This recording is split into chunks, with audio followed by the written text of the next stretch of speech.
Hello दोस्तों, कैसे हैं आप सब। आज मैं आप लोगों के लिए सुपर अमेजिंग ट्रिक पार्ट 3 लेके आया हूं, जिसमें टाइम एंड डिस्टेंस का तीसरा पार्ट मैं आप लोग को बताऊंगा। कितने बेहतरीन तरह के सवाल हैं जिनको हम पलक झपकते ही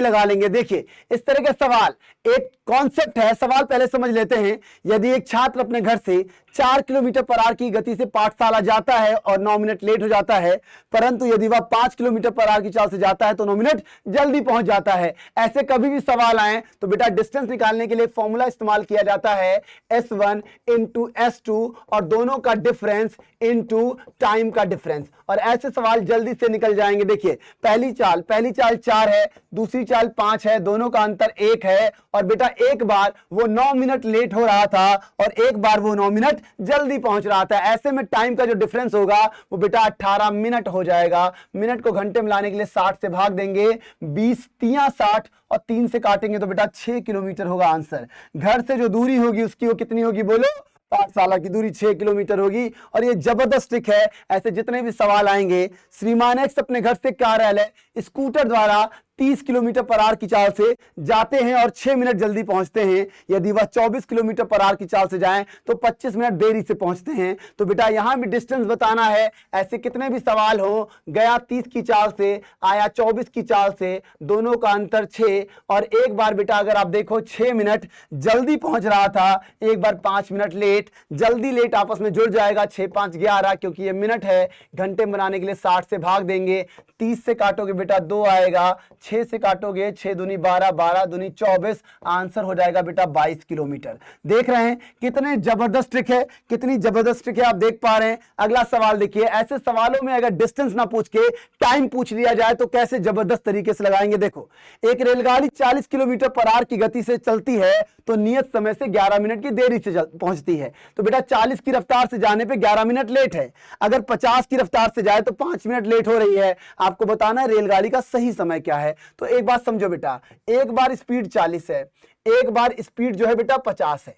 तो जो स्पीड का रेशियो है बेटा वो 40 और 50 है। अगर स्पीड का रेशियो 4-5 है तो बेटा टाइम का रेशियो इनवर्स होता है 5 और 4 हो जाएगा। तो बेटा अगर आप देखें टाइम में अंतर कितने का है तो रेशियो में बेटा अंतर 1 का है, जबकि 11 मिनट लेट और बेटा यहां 5 मिनट लेट। अगर दोनों बार लेट होगा तो समय घट जाएगा, 11 में 5 जाएगा तो 6, मतलब 1 बराबर अगर बेटा 6 मिनट आ रहा है, अगर 1 बराबर 6 मिनट आएगा तो 5 बराबर कितना आएगा बोलो, 30 मिनट आएगा। इसका मतलब है 40 की रफ्तार से जाने पर उसको 30 मिनट लगते थे, और जब उसको 30 मिनट लगते थे तो बेटा वो 11 मिनट लेट थी। अगर वो 11 मिनट लेट है, इसका मतलब है उसका एक्चुअल समय है बेटा 19 मिनट। बोलो उसका एक्चुअल समय कितना है, 19 मिनट है। बात समझ आ रही है, बात समझ आ रही है। अगर बेटा इस 6 का मैं इसमें गुणा कर देता तो 6 चौक 24। इसका मतलब यह है बेटा कि अगर वो 50 की रफ्तार से जा रही है तो उसको 24 मिनट लग रहे हैं, और 50 की रफ्तार से जाने पर वो 5 मिनट लेट है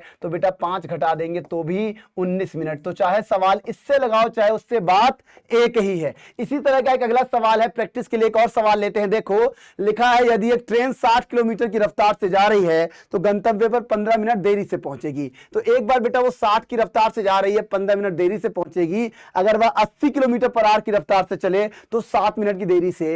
एक बार 60 की स्पीड है, एक बार 80 की स्पीड है, तो बेटा स्पीड का जो रेशियो है बोलो वो 3:4 है। अगर स्पीड का रेशियो 3:4 है तो टाइम का क्या होगा, 4 और 3 होगा। तो बेटा टाइम में जो डिफरेंस है रेशियो में वो 1 का है, और अगर बेटा यहां देखें तो 15 मिनट देर और यहां पे क्या लिखा है 7 मिनट देर। दोनों बार अगर देर हो तो बेटा आपस में घट जाता है, 15 में 7 जाएगा तो 8 मिनट आएगा। कितने मिनट, 8। तो अगर बेटा 1 बराबर 8 मिनट है तो याद रखिए 4 बराबर कितना होगा, 32 मिनट होगा। इसका मतलब कि जब वो 60 की चाल से जा रही थी तो उसको 32 मिनट लगता था, लेकिन 60 की चाल से जाने पर वो 15 मिनट लेट थी। तो अगर 15 मिनट लेट थी इसका मतलब उसे 15 मिनट पहले पहुंचना था। तो एक्चुअल समय क्या होगा मेरे बच्चा, 17 मिनट होगा। कितना होगा, 17 मिनट। समझ आ रहा है। तो डिस्टेंस के सवाल तो हमने कर लिए, मिनट के भी कर लिए। अगला सवाल भी इसी तरह का है। देखिए कितना जबरदस्त सवाल है। एक रेलगाड़ी 70 किलोमीटर पर आवर की गति से चलती है तो 12 मिनट की देरी से पहुंचती है। 70 की चाल से जा रही है, 12 मिनट लेट हो जा रही है, परंतु 80 की चाल से चल रही है तो 3 मिनट लेट हो रही है। तो बेटा एक बार 80 की चाल से, एक बार 70 की चाल से, स्पीड का रेशियो बोलो क्या है, 7-8। टाइम का रेशियो क्या होगा होगा बच्चा 8 7, कितने का अंतर है? तो बेटा रेशियो में 1 का अंतर है समय में। और यहां देखिए 12 मिनट की देरी, 3 मिनट की देरी, दोनों बार अगर देर है तो बेटा आपस में घट जाएगा। और बोलो 1 बराबर क्या आएगा? 1 बराबर आएगा 9 मिनट। अगर 1 बराबर 9 मिनट तो बेटा 9 8 72 मिनट। इसका मतलब है जब वो 70 की चाल से जाती थी तो उसको 72 मिनट लगता था, और 70 की चाल से जाने पर बेटा वो 12 मिनट लेट थी। अगर 12 मिनट लेट है तो उसका सही समय क्या है? उसका सही समय है 60 मिनट। 60 मिनट कितना होता है बेटा? 1 घंटे। कितना होता है बोलो? 1 घंटे। समझ में आ रहा है? तो मैंने आपको टाइम वाला बता दिया, मैंने आपको डिस्टेंस वाला बता दिया। और ये सवाल देखिए, इस तरह के सवाल अब स्पीड पूछा जाए तो क्या करेंगे? यदि एक व्यक्ति 10 किलोमीटर पर आवर की चाल से चलता है तो 1 बजे पहुंचता है। अगर कोई 10 किलोमीटर पर आवर की चाल से जा रहा है तो बेटा वो कहीं पर 1 PM पे पहुंच रहा है। लिखा है यदि अपनी चाल 5 किलोमीटर पर आवर बढ़ा दे तो 11 बजे पहुंचता है। अगर बेटा वो 5 किलोमीटर पर आवर बढ़ा के 15 की चाल से चले तो वो 11 AM पे पहुंचता है। तो आप जरा देखो समय में कितने का अंतर है? तो 2 घंटे का अंतर है। और डिस्टेंस निकालने के लिए हमको पता है पहली चाल गुणे दूसरी चाल, दोनों चालों का अंतर गुणे समय का अंतर। अगर ऐसा कर दें तो डिस्टेंस आ जाएगा। और इस तरह से डिस्टेंस आया 60 किलोमीटर। बोलो कितना आया? 60 किलोमीटर। अब सवाल पढ़िए क्या लिखा है? ज्ञात कीजिए उसे किस चाल से चलना चाहिए ताकि 12 बजे वह पहुंच सके। अगर यही 60 किलोमीटर की दूरी वो 12 बजे पहुंचना चाहता है तो जरा देखो कितने बजे उसने स्टार्ट किया था। तो बेटा अगर 15 की चाल से चल रहा है तो 60 किलोमीटर को उसने 4 घंटे में तय किया होगा। कितने घंटे में? बोलो 4 घंटे में। और 4 घंटे में तय करने पर अगर वो 11 बजे पहुंच रहा है मतलब घर से वो 7 बजे निकला था। कितने बजे? बोलो कितने बजे निकला था? 7 बजे। अगर वो 12 बजे पहुंचना चाहता है, निकल 7 बजे रहा है, इसका मतलब है वह पूरी दूरी 5 घंटे में तय करना चाहता है। और अगर वो पूरी दूरी 5 घंटे में तय करना चाहेगा तो उसकी स्पीड क्या होगी? 12 किलोमीटर पर आवर होगी। समझ में आया? कितना जबरदस्त सवाल था। और अब इसी सवाल को देखिए, अगला सवाल। इस तरह का सवाल आजकल हर एग्जाम में पूछा जाता है। इस तरह का सवाल आजकल हर एग्जाम में पूछा जाएगा। एक व्यक्ति एक निश्चित दूरी को निश्चित गति के साथ तय करती है। कोई बेटा दूरी है, कोई ये दूरी है, और एक व्यक्ति इसको एक निश्चित गति से तय कर रहा है। लिखा है अगर वह अपनी गति 3 किलोमीटर पर आवर बढ़ा ले तो उसे यात्रा पूरी करने में 40 मिनट का समय कम लगता है। जाहिर सी बात है कि अगर स्पीड बढ़ेगा तो टाइम कम लग जाएगा। तो अगर हम मान लें डिस्टेंस का एक फॉर्मूला बेटा, अगर हम मान लें पहली स्पीड x है और अगर दूसरी स्पीड जो कि 3 किलोमीटर ज्यादा है और दोनों में बेटा 3 किलोमीटर का अंतर है और समय में अंतर जो लग रहा है वो बेटा कितना लग रहा है? देखो 40 मिनट कम लग रहा है, 40 मिनट कम लग रहा है। तो बेटा ये पूरा का पूरा फॉर्मूला किसके बराबर हो गया? डिस्टेंस के बराबर, क्योंकि डिस्टेंस बराबर होता है पहली चाल दूसरी चाल दोनों चालों का अंतर गुणे समय का अंतर। अच्छा आगे ये देखो बेटा केस 1 है, ये केस 1 है पहला केस। एक दूसरा केस भी इन्होंने दिया है कि अगर ऐसा होता तो वो कह रहे हैं किंतु यदि वह 2 किलोमीटर पर आवर धीमी गति से चले तो 40 मिनट अधिक समय लेगा। अगर बेटा उसकी चाल x थी, अगर वो 3 किलोमीटर बढ़ाता नहीं 2 किलोमीटर कम कर देता तो बेटा पहली चाल x दूसरी चाल x-2 दोनों का अंतर 2 और समय का अंतर 40 मिनट। तो ये भी बेटा उसी डिस्टेंस के बराबर होगा। दोनों को अगर हम बराबर कर लें तो बेटा देखो x से x हमारा कट जाएगा, 40 मिनट से 40 मिनट कट जाएगा, 2 का इधर गुणा करोगे तो ये हो जाएगा 2x + 6 और बेटा 3 का उधर गुणा करोगे तो ये हो जाएगा 3x - 6 इधर आएगा तो 12 और x बराबर हो जाएगा 12। अगर x बराबर 12 हो जाएगा तो x बेटा क्या थी? x तो उसकी स्पीड थी। अगर x का मान यहां रख लो तो 12 और 12 3 बेटा 15/3 और 40 मिनट को घंटे बनाने के लिए 60 से भाग दे देना। 12 × 15 180 होता है, 60 तियां भी 180 होता है। तो बेटा डिस्टेंस जो निकल के आएगा वो आएगा 40 किलोमीटर। और ये सवाल बेटा आजकल हर एग्जाम में पूछा जाता है, आजकल हर एग्जाम में ये सवाल पूछा जाता है। देखिए बिल्कुल वैसा ही सवाल, एक व्यक्ति कुछ समय में कुछ दूरी तय करता है। यदि वह अपनी 3 किलोमीटर पर आवर तेज से चला होता, आप डायरेक्ट लगाएंगे। देखो पहली स्पीड x दूसरी स्पीड x + 3 दोनों का अंतर 3, अगर 3 की चाल से चला होता तो उसे 1 घंटा कम लगता, समय का अंतर 1 बराबर। अब लिखा है यदि वह 2 किलोमीटर पर आवर की चाल से धीमे चला होता तो उसकी स्पीड x दूसरी स्पीड x-2 स्पीड का अंतर 2 और ऐसा करने पर उसे 1 घंटा अधिक लगता गुणे 1। तो अब सॉल्व करोगे बेटा x से x कट गया, फिर वही 2x + 6 बराबर 3x - 6 x बराबर बेटा 12, अगर x बराबर 12 आया तो बेटा ये तो स्पीड आई है, क्या ये स्पीड, अगर इस 12 को बेटा हम यहां रख दें, 12 12 और 3 15 बटे 3 गुणे 1, ये किसके बराबर है, डिस्टेंस के बराबर, 3 5 15, बोलो आंसर क्या होगा, 60 किलोमीटर।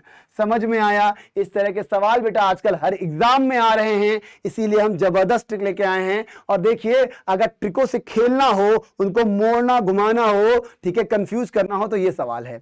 लिखा है 30 किलोमीटर की दूरी, बेटा एक दूरी दी गई है 30 किलोमीटर की, एक दूरी दी गई है आप लोगों को कितने की, 30 किलोमीटर की, और कहा जा रहा है तय करने में अभय समीर से 2 घंटे ज्यादा लेता है। जो अभय है वो 2 घंटे ज्यादा ले रहा है, किससे, समीर से। किससे ज्यादा ले रहा है, समीर से। फिर कहा गया यदि अभय अपनी गति दुगनी कर ले, अगर अभय अपनी गति दुगनी कर ले तो अभय समीर से 1 घंटा कम लेता है। तो जरा एक बात समझना, समीर का तो सवाल में कोई रोल ही नहीं है, सारी बात अभय की है। अगर हम मान ले अभय की स्पीड पहले x थी और दूसरे केस में अभय अपनी स्पीड दुगनी कर ले, तो अभय की स्पीड 2x हो जाएगी। अच्छा, दोनों का अंतर जो है वो x हो जाएगा। अच्छा, अभय को पहले 2 घंटे ज्यादा लगते थे, अभय को अब 1 घंटा कम लग रहा है, तो बेटा टोटल 2 घंटे ज्यादा 1 घंटे कम, 3 घंटे का अंतर है। और इस तरह से बेटा डिस्टेंस कितना दिया गया है, 30, और इसको सॉल्व करेंगे तो x से बेटा x कट जाएगा, और 3 से 3 दूनी 6, 6 से काटेंगे आएगा 5, तो बेटा x बराबर आ गया 5। x बराबर क्या आ गया, 5। और बेटा x से ही हमने अभय की स्पीड मानी थी, किसकी, अभय की स्पीड मानी थी। और यही सवाल का जवाब है, यही सवाल का जवाब है, अभय की स्पीड पूछी गई है, जो कि आंसर क्या हो जाएगा, 5 हो जाएगा। समीर को सिर्फ कंपेयर करने के लिए रखा गया है, ये बात याद रखिएगा। इसी तरह के सवाल हम लगा रहे हैं जब एक चाल दी हो, दूसरी चाल दिया हो, समय का अंतर दिया हो। यहां समय का अंतर डायरेक्ट ना ही इनडायरेक्ट दिया है, एक बार 2 घंटे ज्यादा, एक बार 1 घंटे कम, टोटल 3 घंटे का फर्क। अगला सवाल, 720 किलोमीटर की दूरी को तय करने के लिए एक्सप्रेस ट्रेन दुरंतो से 6 घंटे का अधिक समय लेती है। एक्सप्रेस 6 घंटे का अधिक समय लेती है, ठीक है। फिर एक्सप्रेस ट्रेन की गति दुगनी कर दे तो वह दुरंतो से 2 घंटे का अधिक समय लेती है। याद रखिएगा उसी का आंसर आप बता पाओगे पहले जिसकी गति दुगनी की जा रही है। मतलब एक्सप्रेस की चाल को हम पहले x मानेंगे, उसके बाद उसकी चाल को 2x मानेंगे, दोनों का अंतर x मानेंगे। एक बार उसको 6 घंटे ज्यादा लग रहा था, एक बार 2 घंटे कम लग रहा है, मतलब टोटल 8 घंटे का फर्क है। और टोटल डिस्टेंस कितनी है बेटा, 720 है, 720 है। यहां से एक्सप्रेस की स्पीड आएगी, याद रखिएगा x से हमने x काट दिया, इससे बेटा काटेंगे 8 से तो कितना आएगा, 90 आएगा, 2 से काटेंगे कितना आएगा, 45। मतलब एक्सप्रेस की चाल आ गई 45 किलोमीटर पर आवर। ध्यान दीजिएगा, एक्सप्रेस की जो चाल आ गई वो आ गई 45 किलोमीटर पर आवर। अब एक बात समझो, पूछा है दुरंतो की गति बताओ, हमने तो एक्सप्रेस की निकाली है, ये तो बेटा उसकी चाल है जिसकी चाल को डबल किया जा रहा था। किसकी चाल को, एक्सप्रेस को। तो हमारी तो एक्सप्रेस निकली, लेकिन सवाल में इस बार दुरंतो पूछ लिया। तो जरा देखिएगा टोटल दूरी कितनी थी, 720।